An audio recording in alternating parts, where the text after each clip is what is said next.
Let's talk about a manufacturing and distribution of vaccines in Africa. And this is something we were even discussing about earlier. I mean, talking about our own Ministry of Health had said we are going to look at how we can get the COVID vaccine locally packaged for easier distribution.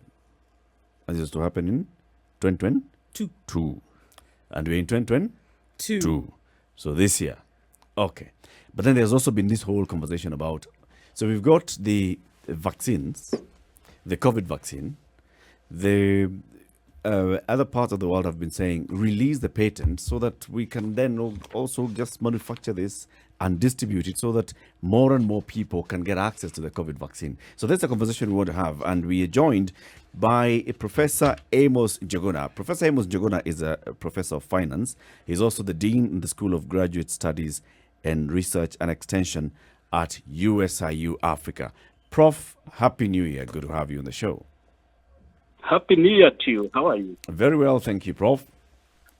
We were hoping that you'd be here with us in the studio, but we understand that you were not able to make it. It's okay. We can have this conversation via video link. How are you doing? I'm quite well. I just took my jab the other day. Okay. And that's what we want to talk about, the vaccines. It's good that now you have gotten the jab, and I hope the effects are not as strong as we've heard very many people say. But nonetheless, it's good that you have the jab. Sure.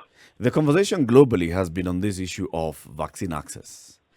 And there's been the issue of, as we were talking about it earlier, vaccine apartheid, the issue of, those who have done the research and gone ahead to get their vaccines approved globally and then they're rolling them out globally, are we able to allow others to have access to this same vaccine so they can produce and it becomes easier for more and more people to get vaccinated globally at the same time? Then there's the also issue of research.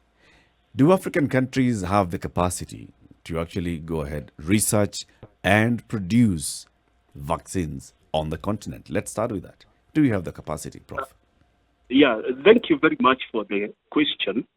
The truth is that we do not have the capacity to be able to produce the vaccines because even as we talk about the COVID-19 vaccine, if you look at the other vaccines that have been there before, we really have not been able to manufacture as much of those vaccines in Africa. The only WHO-approved vaccine producer or manufacturer is the institute that is in Senegal, Dakar. So we are really constrained in terms of the capacity, and partly because of issues that surround demand, issues that surround supply, and the economies of scale that go with vaccine production. So taking all those factors into consideration, why was it even a topic for discussion? Why was even a suggestion that was made if we know full well that countries across the continent, it doesn't matter whether we're looking at more developed or more economically situated, why have a conversation about the possibility of producing vaccines on the continent or even distributing or researching into them if we know full well that we do not have existent capacity? Okay, there is merit in the conversation in the sense that if you understand, and let me give the example of the COVID-19 vaccines that we currently have. One of the critical issues is cold chain management, in the sense that once you receive the vaccines, the vaccines need to be stored at below zero temperatures. Mm-hmm. Now, what does that mean? It means you receive a huge package. An average package of these vaccines will be about that 6 kilos, carrying around 4,875 doses, which the moment you open, you need to use them within the next 6 to 9 hours. So when you think about just-in-time production or ensuring that you are managing and keeping the vaccines at the right status and time, then it becomes important if production is closer home, in the sense that you can quickly get it and people can get vaccinated and move on with their lives. But if it's very far away, that increases the risks along the transit and the overall value chain by the time it gets to the arm of the consumer.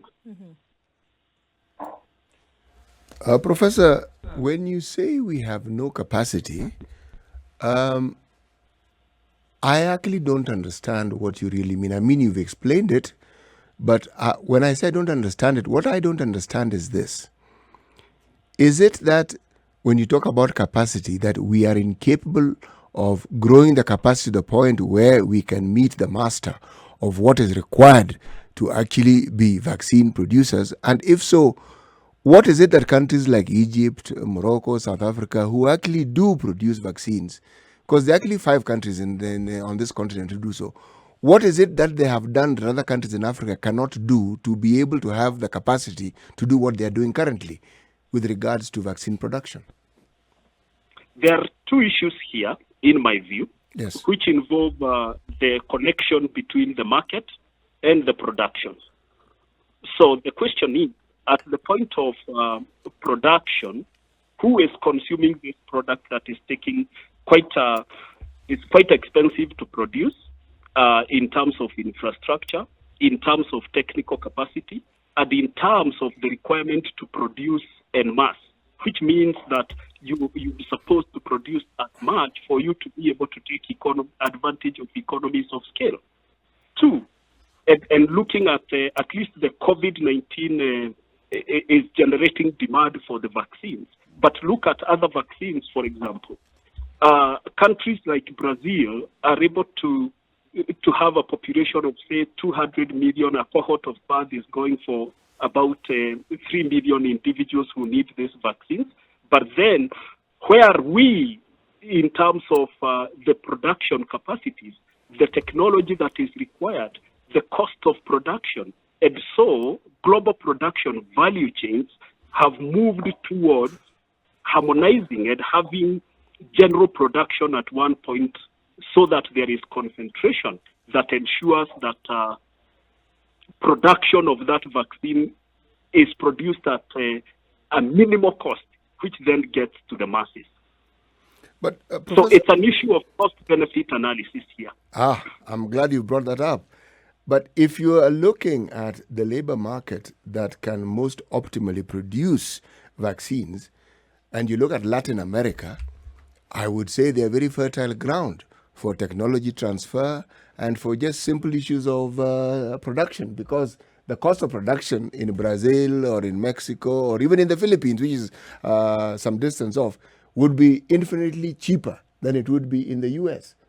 So proximity and other factors, and other economic factors, and other economic bloc considerations that those countries have favor them. So if technology can be transferred and you can have those countries, the population notwithstanding, build the capacity to the point where they are actually known manufacturers, there's something that you haven't mentioned that comes into play as well. The pharmaceutical companies that are behind these vaccines are willing to have that patent established in those countries. So what is it that prevents them from establishing patents in our continent? Thank you for the question.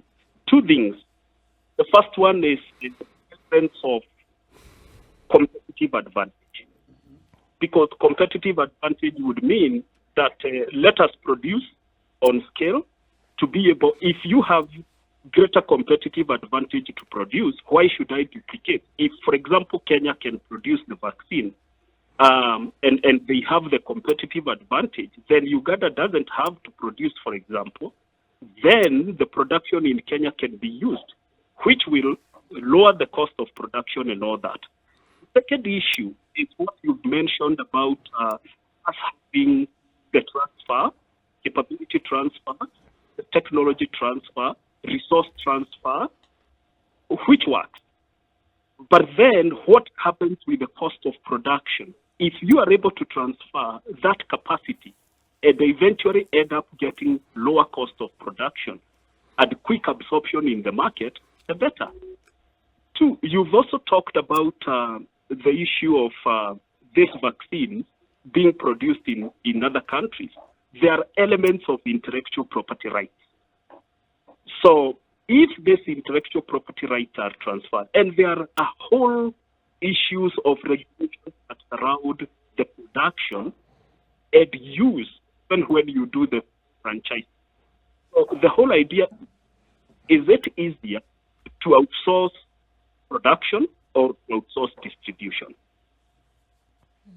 And some of this made it easier to outsource production, distribution. You see, the reason why I raise the issue that I do, Professor, is because when you're talking about distribution, I am thinking of marketing and sales, and I'm saying that this continent of ours actually provides not just fertile but very ample ground for these very, very products that we're talking about. Because given the nature of our continent, given the poverty levels, given the disease burdens that our systems have, surely is this not the perfect place where anything that's supposed to help alleviate these diseases, is this not where, at least from an idealistic point of view, that is where I'm coming from, should this not be where the focus is? These people... I agree. Okay, please, go ahead. I agree. This is what we should be looking at and saying, what is it that we need to do to be able to produce these vaccines within our continent? So the question then should be about how do we use the knowledge that we've gathered from out there, experiences that we've got from other people. How do we use all this and bring it on board and do exactly that within the country that we are in? So then this revolves around a whole range which doesn't just go to production. It goes to consumption. It goes to political economy, the technological support. It's not just have the production and get it produced. The whole value chain that we need to look at, up to and including zero change, so that when we produce the vaccine, it is also accepted. Sure, Professor. Even as you say this, oftentimes we talk about a situation and we're looking at it in negative light because of the fact that we've not been able to imagine the opposite. So stay with me here, that we can't see what it would look like if at the time when we were struggling to get vaccines, I'll just use Kenya as an example, that we can't see a situation whereby distribution or even production or then coming back and having local distribution of something, we cannot imagine that it would be much easier because at that time we're dealing with a crisis of sorts. So oftentimes it makes sense when you're discussing within development circles to say, imagine what the situation would be like if we were at a point where we were doing this for ourselves. There are certain countries who did not wait for Big Pharma to get this done. India is an example. China is another example. Russia could be seen as another example on its own. Didn't wait for these other big players to come and say, all right, well, this is the schedule. This is what we've done. Then you can go ahead. So it gave them an advantage. Huge, because then they said, well, for ourselves, we've seen that this has worked. We're going to roll it out in our countries and then we move on. Now, if you can imagine a situation whereby you are not dependent on what the decisions externally are, then it makes it better for yourself. Should this then not be able to fuel whatever local decisions are made? Yeah. Let me put it this way. Two things when it comes to research management in the context of vaccine production. The first one is agenda setting. Who sets the agenda? Two, who has the vision? Or the two intertwined? Because as a country or as a continent, CDC Africa, for example, must have the vision and say, we want to be satisfied that we are able to deal with these pandemics as and they arise. Build capacity intentionally, then set the research agenda. The problem we have as a continent is that we take the agenda that is set from outside the continent. So, and understandably so, we also have quite a bit of flight, human resource flight towards some of these countries. And so you'll be shocked that even some of the people who are producing these vaccines and the brains behind a lot of production taking place in foreign countries is actually from Africa and Asia. Indeed. You know, Prof, as you say all these things, I get a sense that there's failure somewhere, failure in leadership. And failure in leadership then results in that lack of a proper vision and agenda setting. But I also think that this failure in leadership is engineered or influenced by those that have the vision and the agenda from outside Africa, who want to continue making sure that they can reap as much as possible from this huge continent that has huge potential. Because there's nothing that you could say to convince me that Africa lacks a leadership that sits and sees the potential and the need for dedicating resources into research, dedicating resources into the capacity building, so we have manufacturing plants, or even have Pan-African companies that are supported to grow and become big pharma within Africa. So this is basically somebody else's agenda that is not just coming into curtailing our research and even having the brain drain.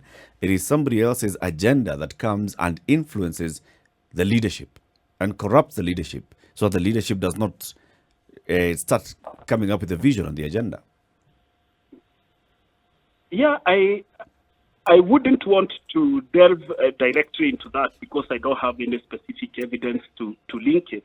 But I would attribute failed leadership and say one of the issues in Africa is that we have also quite segmented the country. Efforts being undertaken, for example, by the African Union to have a common bloc, the East African Community, those are the things that will create the foundations and the main ingredients that go into sustainable manufacturing. Because it's all about sustainable manufacturing, it's about sustainable distribution. Think about it this way. You have this vaccine, for example. What is the uptake? And what is the cohort that's taking up? In Kenya, we are talking of 55, 56 million. Neighboring countries, look, in the whole of Africa, that gives you a whole 1.2 billion. And that can shift. If you have a market for 1.2 billion, then that can shift the kind of mathematics you are doing with regard to the production activity. That's not true for things only. It's the product that you produce. Because if you are assured that there is this huge market that you can satisfy through local production, well, you can do it. But that's the thing, Prof. You are assured because the market does exist.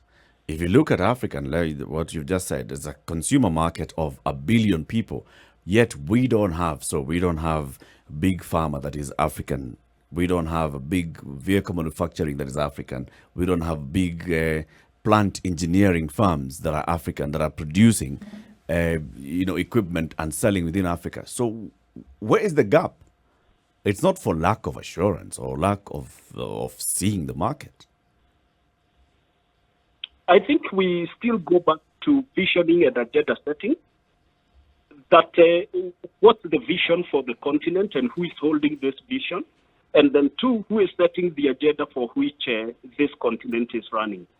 I've looked at different research initiatives that take, and unfortunately, we end up being the takers. We end up taking the ideas that are from others, rather than ourselves being able to set that original agenda and say, we want to do this and we want to have it. Sometimes we don't even have confidence in our own production. This is Kenya's biggest conversation, The Situation Room, SpiceFM online, SpiceFM KE, YouTube, Facebook, and as well as www.spicefm.co.ke and KTN Home. Professor Amos Njuguna, Professor of Finance and Dean of School of Graduate Studies and Research and Extension at USIU Africa, being hosted by Eric Latif, Nduoko, and Siti Muga. Prof, one of the things that I have found puzzling about our country, Kenya, and our continent is the support that our governments give to research initiatives and research, whether it's in medical research, whether it's engineering, social sciences. I say this because at the heart of this very discussion that we are having, and at the heart of whether it is vaccine production, whether it is drug manufacturing and production, at the heart of it is research. Now, if we look at our country, would you say that we are putting in sufficient effort to expand our research capacity to the point where we can actually be competitive globally? Thank you for the question. When you focus on research, there is this idea that percent of the GDP of the country be spent on research activities for obvious reasons. Now, at some point, about 2% of the GDP is not even effectively absorbed into research in a country like ours. So you'll have all this, then what are people doing with the funds that are available? It becomes critical. So it's not just support by government through. There are elements of capacity building, and most importantly, researchers feeding whatever they are finding out into policy at the directions that eventually improve the lives of the people. You will notice, that we are having vaccine conversation with only 1% of the vaccines being produced in Africa. The foundations like the Mastercard Foundation has realized that they would need to build that capacity, not just provide resources and the infrastructure to construct production facilities for vaccines, but also in terms of human capital development, investment in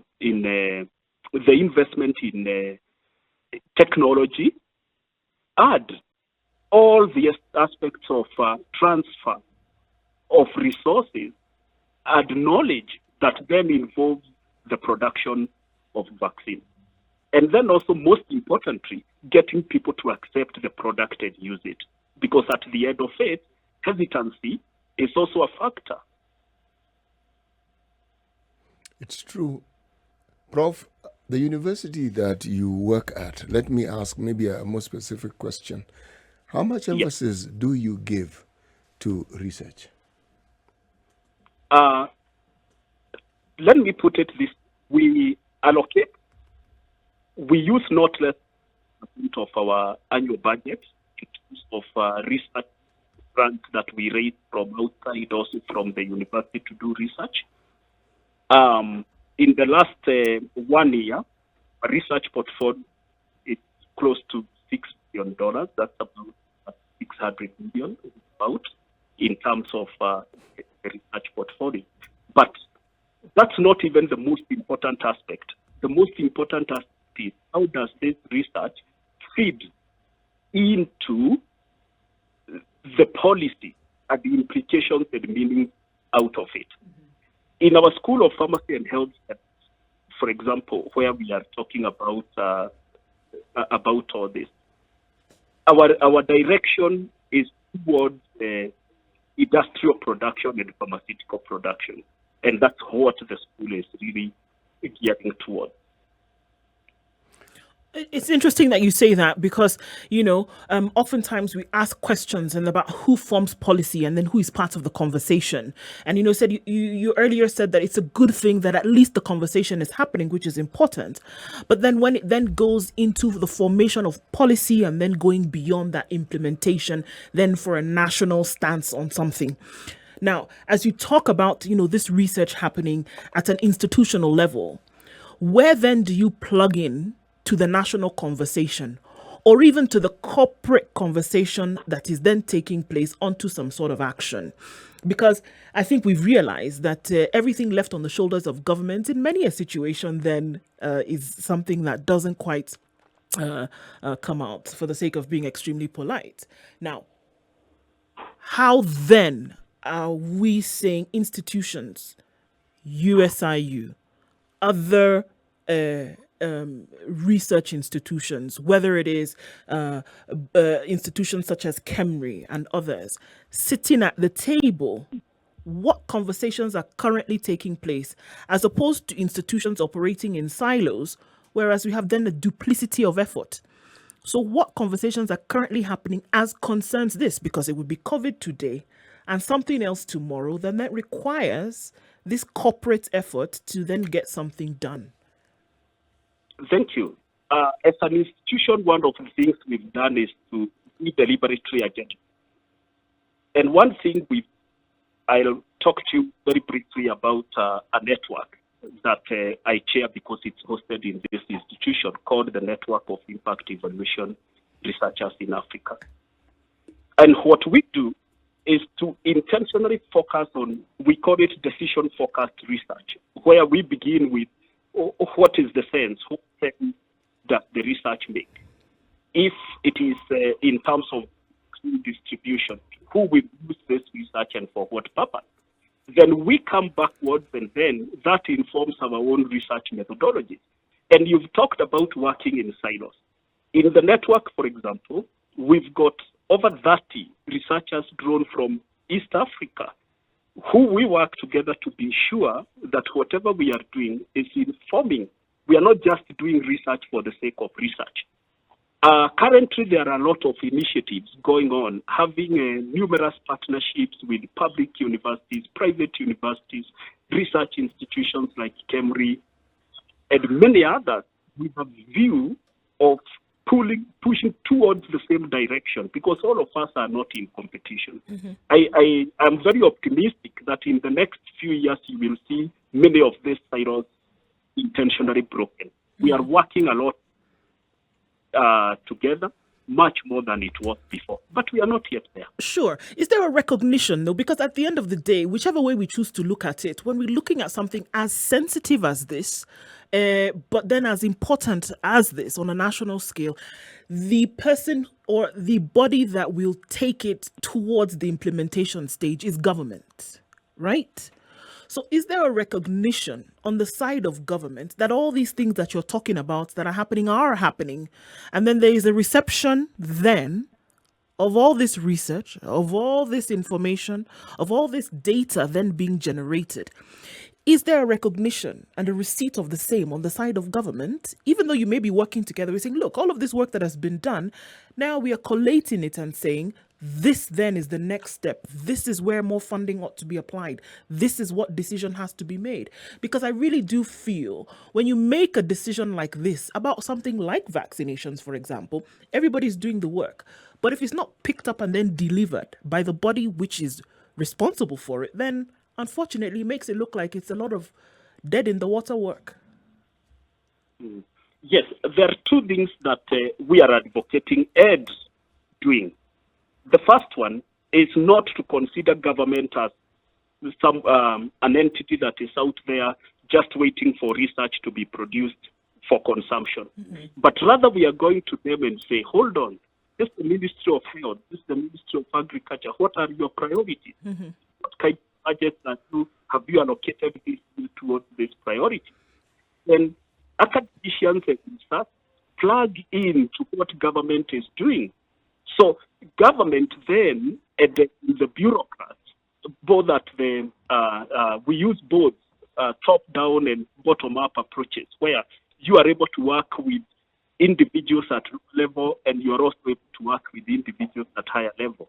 So what then you do is, by the time you complete doing the research, you are now saying you have been a part of all this.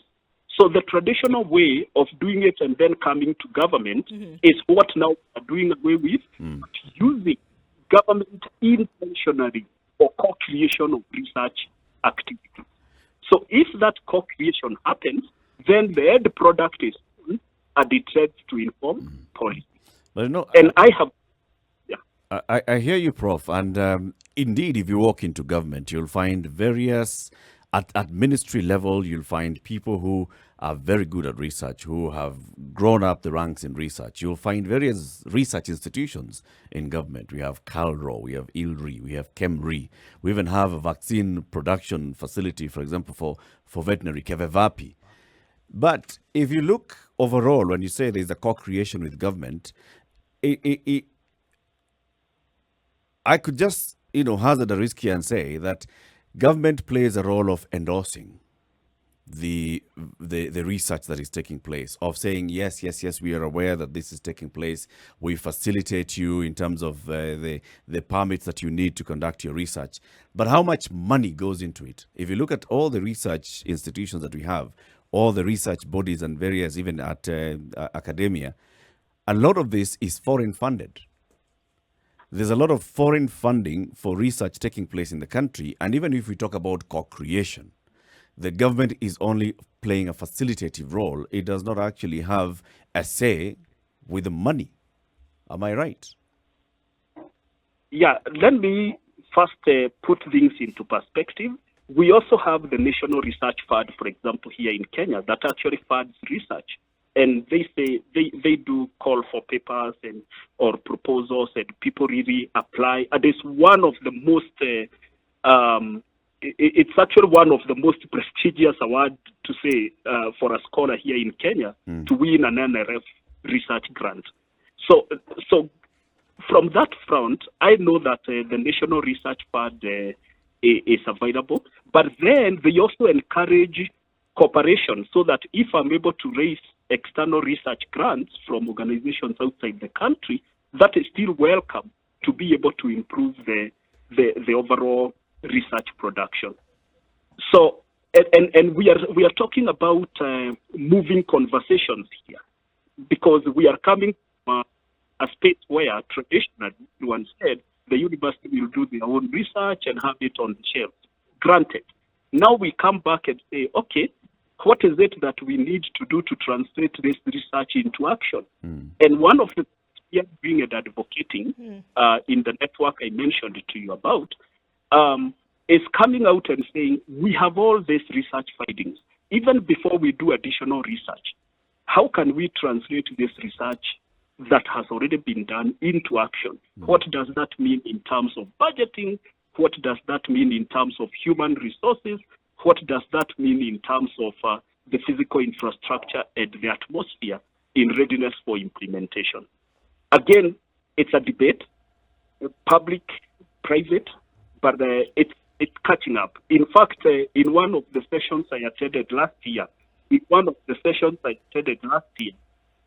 they indicated one of the problems they are having is so many coming to them, and we do this with you.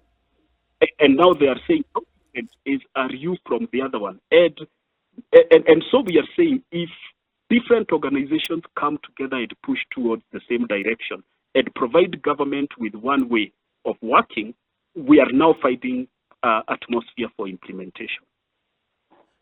Do you see a time in the near future when institutions, educational institutions, will be at the forefront of either pushing or providing much needed information and data for government, like we see in other countries around the world, that the first person or the first place that you go to, either to source for experts in the fields trained by these institutions at that point, or at least data collection from these institutions?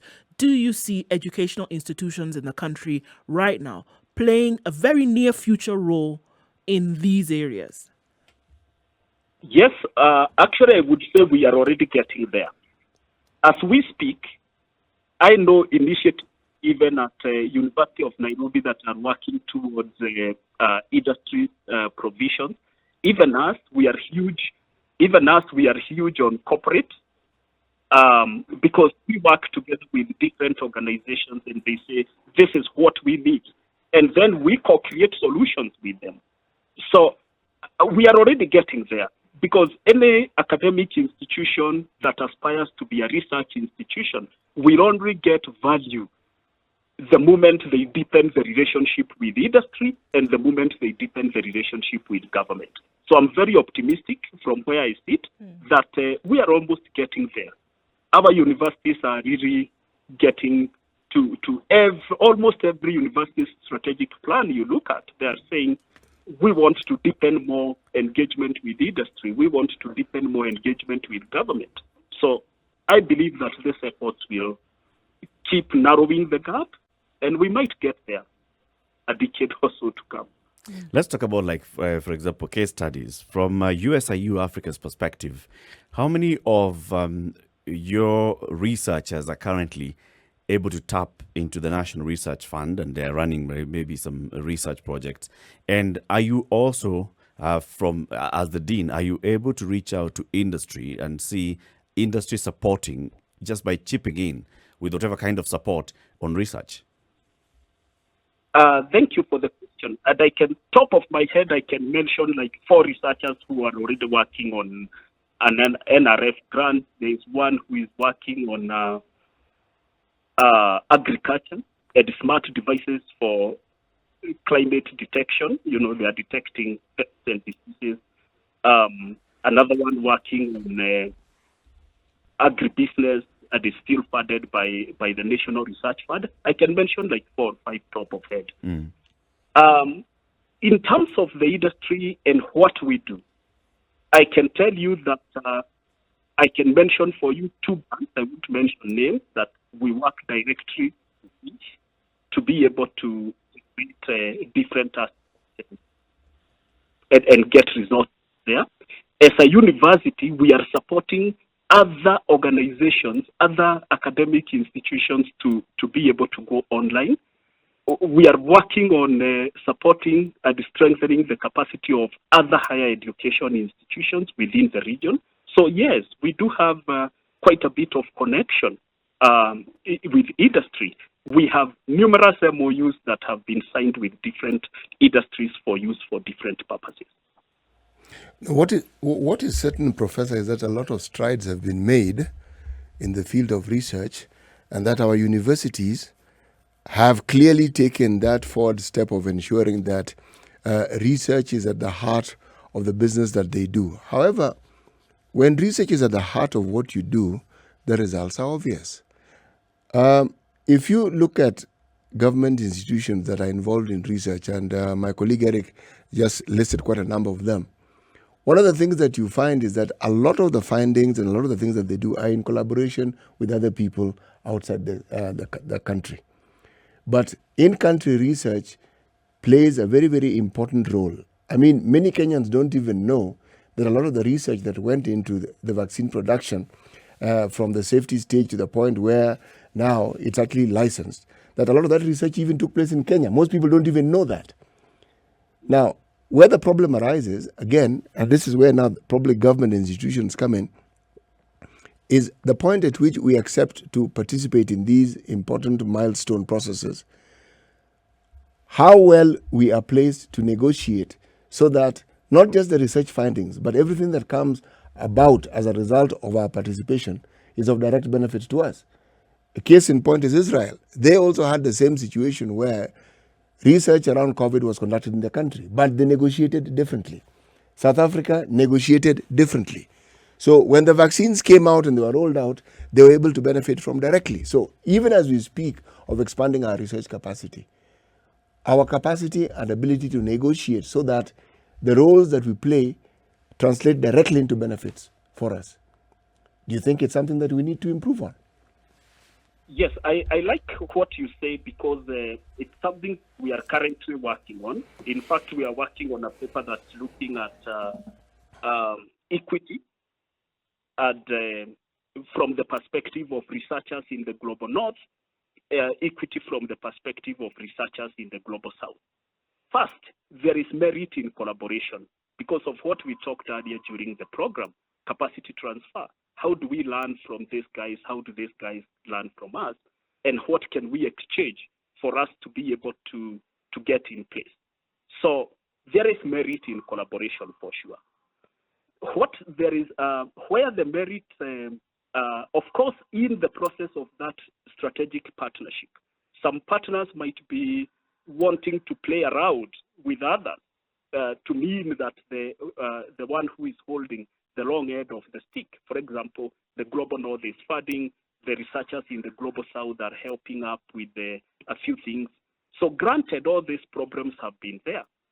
the solution lies in governments, research institutions, and the researchers themselves coming up and saying, what policies do we put in place to ensure that the continent is not disadvantaged?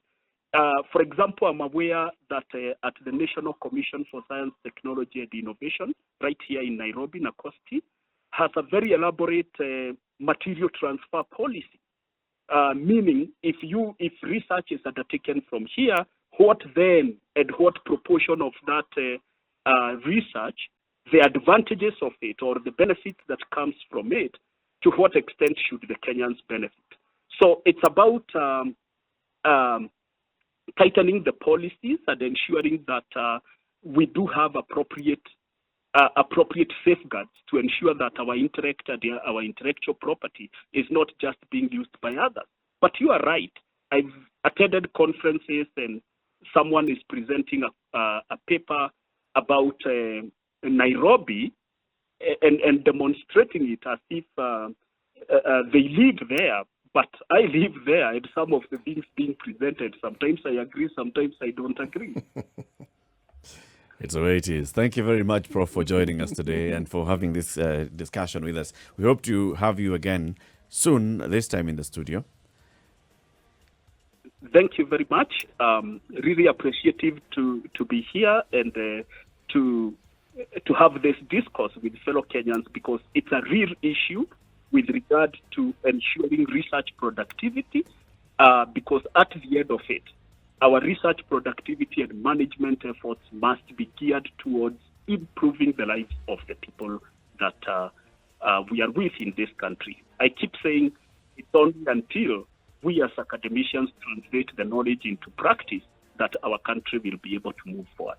Thank you. Very well said. Professor Amos Njuguna is a professor of finance and is also the dean of the School of Graduate Studies, Research and Extension at USIU Africa. We've been talking about research management in manufacturing and distribution of vaccines in Africa. This is the Situation Room, the only way to start your day.